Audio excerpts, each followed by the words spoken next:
Happy children's day. আমার মিঠাইয়ের মতন যারা যারা ছোট্ট ছোট্ট বাচ্চারা আছো তাদের সবাইকে অনেক অনেক শুভেচ্ছা জানাই চিলড্রেন্স ডে এর। তোমরা সবাই খুব ভালো থেকো, হাসি খুশি থেকো।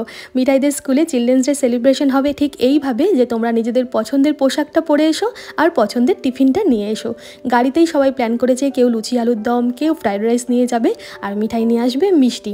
ওর পছন্দ ভীষণ মিষ্টি। আর আগের দিন আমরা গেছিলাম কল্যাণীতে ডাক্তার দেখাতে, সেখানকার যে ফেমাস ঢাকেশ্বরী সুইটস, সেখান থেকেই আমরা নিয়েছি ঢাকেশ্বরী সুইটসের স্পেশাল মধু মালঞ্চ।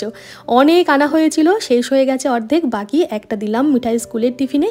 আর ওখানকার কালাকাঁদটাও ভীষণ ভালো, দুটো কালাকাঁদও দিয়ে দিলাম। সাথে যে আমিত্তি দিলাম, এটা বিউলির ডালে ভরা। আর একটু রসমালাইও আনা হয়েছে, যার থেকে মিঠাই আগের দিন খেতে খেতে এইটুকু রেখে দিয়েছে, বলেছে আমাকে টিফিনে দেবে। তো ওই রসমালাইটাও দিলাম, সাথে 2 টুকরো আপেল আর কয়েকটা পানি ফল দিলাম।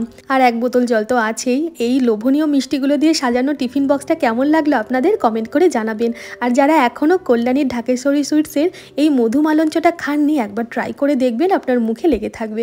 একটা চামচ দিলাম রসমালাইটা খাওয়ার জন্য। আর স্কুলে যাওয়ার সময় আজকে খেয়ে গেছে গরম গরম ভাত, সাথে মুগ মুসুরির ডাল মিশিয়ে করেছিলাম, জিরে তেজপাতা শুকনো লঙ্কা আর একটু হিং ফোড়নে দিয়ে।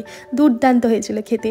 কাঁচা কলা ভাজা দিয়েছি আর একটা ডিমের পোচ দিয়েছি। এই ছাড়াও আরও যে 2-1টা পদ রান্না করেছি, তাই দিয়ে সাজিয়ে গুছিয়ে লাঞ্চের থালা শেয়ার করবো আজ সন্ধ্যাবেলা। এই ভিডিওটা ভালো লাগলে একটা লাইক, কমেন্ট আর শেয়ার করতে ভুলবেন না। ধন্যবাদ।